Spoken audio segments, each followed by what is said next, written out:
लाडक्या बहिणींसाठी आता खुशखबर, लाडक्या बहिणींच्या खात्यात पैसे जमा व्हायला सुरुवात झाली। आतापर्यंत जवळपास 2 कोटींहून अधिक महिलांच्या खात्यात पैसे जमा झाल्याची माहिती बालकल्याण विभागाने दिली। आज रात्री उशिरापर्यंत सर्व महिलांच्या खात्यात पैसे जमा होणार आहेत। अतिशय आनंद आहे।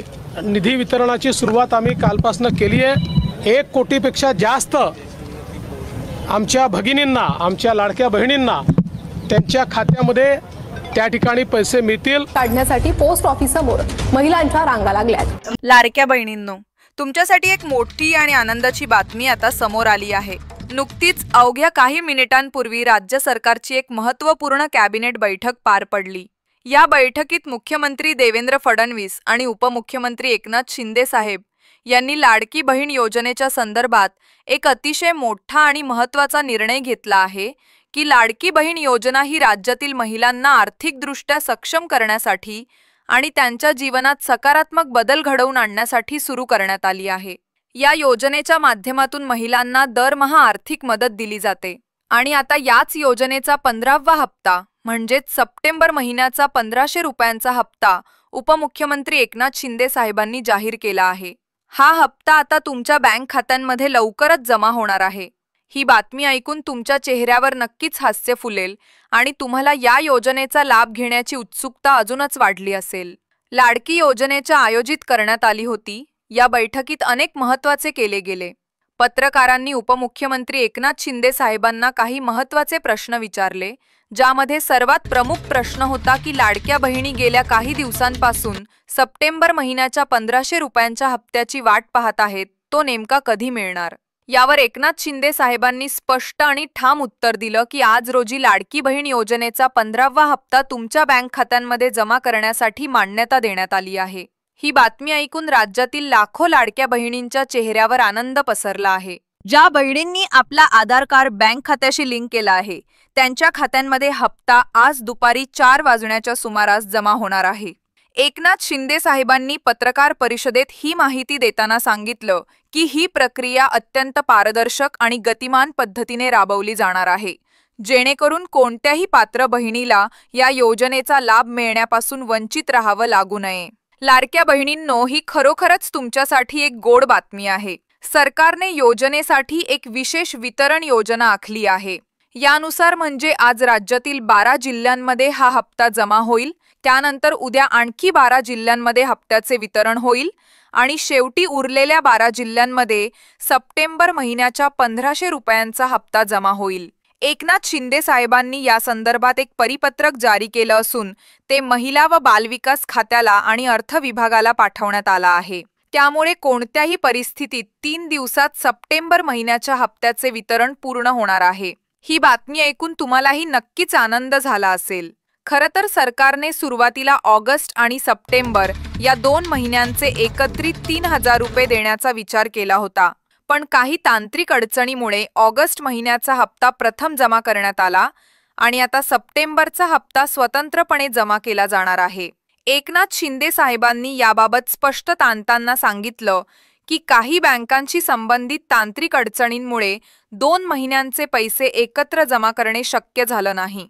अशा लाडक्या बहिणी आहेत आणि म्हणून तुम्ही खऱ्या अर्थाने तुमच्याकडे आता आर्थिक स्वातंत्र्य मिळालेलं, आर्थिक तुमच्या खात्यात पैसे जमा होतात आणि तुमचे पैसे तुमच्या सहीशिवाय कोणी काढू शकत नाही।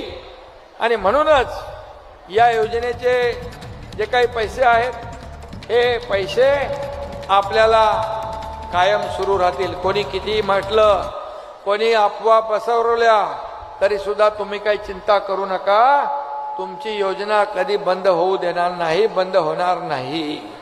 आणि म्हणूनच मी आपल्याला सांगतो की मी जिकडे आता कार्यक्रमाला जातो महाराष्ट्रात, सगळ्या लाडक्या बहिणी येतात, ओवाळणी करतात, हे करतात, राखी बांधतात, कारण त्यांना या एकनाथ शिंदे जेव्हा मुख्यमंत्री होता तेव्हा मी देवेंद्रजी, अजितदादा, आम्ही सगळ्यांनी निर्णय घेतला आणि आमच्या सर्व लाडक्या बहिणींना ओवाळणी वर्षातून एकदा नाही, दर महिन्याला त्यांना ओवाळणी मिळाली पाहिजे, याची व्यवस्था आम्ही केली, याचं नियोजन आम्ही केलं।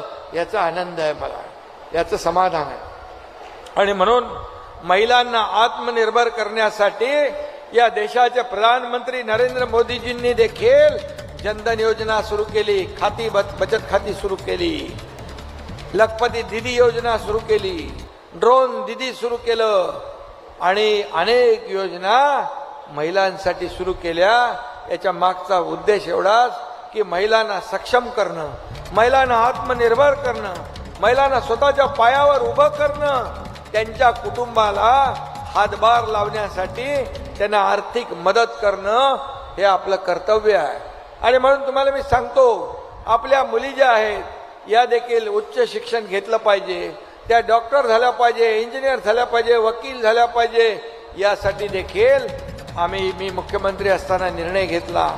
एका मुलीने आत्महत्या केली, मी बातमी रात्री 12:30-1 वाजता टीव्हीवर पाहिली।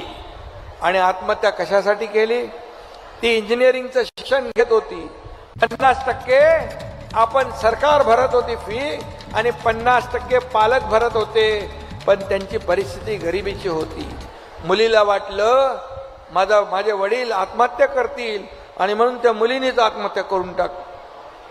आणि त्याच दिवशी त्याच रात्री आपल्या सरकारने निर्णय घेतला की 50% नाही 100% फी देण्याचा निर्णय आपण घेतला आणि 100% फी देण्याचा सरकार आता त्या उच्च शिक्षण चा भार आपण सरकारने उचलला।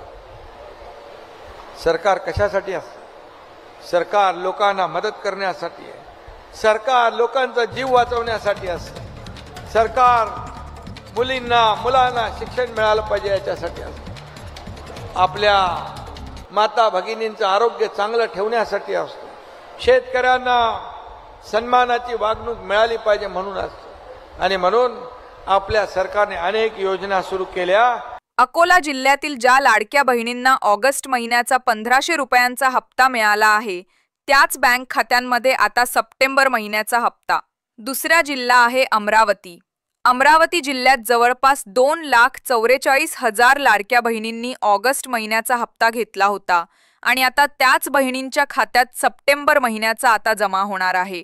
तिसरा जिल्हा आहे अहमदनगरमधील। सर्व पात्र लाडक्या बहिणींना सोमवारी हा हप्ता मिळेल। त्यानंतर चौथा जिल्हा आहे उस्मानाबाद आणि 5वा जिल्हा आहे छत्रपती संभाजीनगर। छत्रपती संभाजीनगर हा राज्यातील सर्वात मोठा लाडक्या बहिणींच्या संख्येच्या बाबतीत दुसऱ्या क्रमांकाचा जिल्हा आहे, जिथे 3,55,000 लाडक्या बहिणी या योजनेचा लाभ घेण्यासाठी पात्र ठरले आहेत। कोल्हापूर 7वा जिल्हा आहे गडचिरोली आणि 8वा जिल्हा आहे गोंदिया। गोंदिया जिल्ह्यात जवळपास 2.5 लाख लाडक्या बहिणींनी या योजनेचा अर्ज भरला होता आणि त्यापैकी 2,30,000 बहिणीच्या खात्यांमध्ये जमा होणार आहे। त्यानंतर 9वा जिल्हा आहे जळगाव, जिल्हा आहे जालना आणि 12वा जिल्हा आहे ठाणे। आता आपण उद्याच्या यादीकडे वळूया। 12 जिल्ह्यांमध्ये हप्त्याचे वितरण होणार आहे। पहिला जिल्हा आहे धुळे। धुळे जिल्ह्यात 2,86,000 लाडक्या बहिणी ऑगस्ट महिन्याचा हप्ता घेण्यासाठी पात्र ठरल्या होत्या आणि आता त्याच बहिणीच्या खात्यांमध्ये जमा होणार आहे। दुसरा जिल्हा आहे नंदुरबार, तिसरा जिल्हा आहे नांदेड आणि चौथा जिल्हा आहे नागपूर। त्यानंतर 5वा आणि 6वा जिल्हा आहे नाशिक आणि परभणी, 7वा आणि 8वा जिल्हा आहे पालघर आणि पुणे। हा सर्वात मोठा लाडक्या बहिणींच्या संख्येचा जिल्हा आहे, जिथे 5.5 लाखांअधिक लाडक्या बहिणीला योजनेचा लाभ घेण्यासाठी पात्र ठरले आहेत। त्यानंतर 9वा, 10वा, 11वा आणि 12वा जिल्हा आहे बीड, बुलढाणा, भंडारा आणि मुंबई उपनगर। शेवटी उरलेल्या 12 जिल्ह्यांमध्ये हप्त्याचे वितरण होणार आहे। यामध्ये पहिला आणि दुसरा जिल्हा आहे सोलापूर आणि सिंधुदुर्ग, तिसरा आणि चौथा जिल्हा आहे सातारा आणि वाशिम, त्यानंतर 5वा आणि 6वा जिल्हा आहे वर्धा आणि लातूर, 7वा, 8वा, 9वा आणि 10वा जिल्हा आहे रायगड, रत्नागिरी, यवतमाळ आणि मुंबई शहर, 11वा आणि 12वा जिल्हा आहे हिंगोली आणि सांगली। लाडक्या बहिणींनो, तुम्ही आता लक्ष देऊन पाहिलं तर तुमच्या जिल्ह्याचा नंबर या 3 पैकी कोणत्या एका दिवशी येतो हे समजलं असेल। तुमचा आधार कार्ड जर बँक खात्याची लिंक असेल तर तुम्हाला कोणतीही अडचण येणार नाही। State bank of India, Maharashtra bank, post office किंवा जिल्हा मध्यवर्ती बँकेत तुमचं खातं असेल तर सोमवारी दुपारी 4 वाजण्याच्या सुमारास हा हप्ता तुमच्या खात्यात जमा होईल।